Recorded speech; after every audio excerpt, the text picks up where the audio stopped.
I just finished listening to a book called 1929 by Andrew Ross Sorkin. And the interesting part about the book is it was about the Depression, it was about the stock market crash, but it also gave a lot of history around many people that were involved before the crash that contributed to the crash. One of the things that stuck out for me that I've talked about before in leadership positions, words really matter. It depends on not just what we say, but how we say it. And I'll give you an example in the book. So in 1929, when the economy buckled, President Herbert Hoover refused to call it a panic.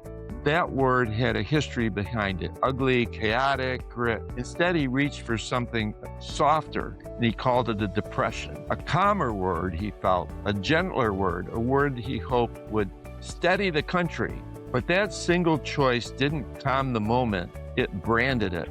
Depression became the label for the worst economy collapse in modern history. And once that word took hold, so did the narrative. Hoover wasn't just a president during the downturn, he became the president of the Depression. And that word he chose to soften the blow ended up hardening his legacy. That's the thing about language. It can minimize or magnify. It can buy time or it can burn trust. It can define a moment or define a leader. Hoover couldn't control the economic forces in 1929.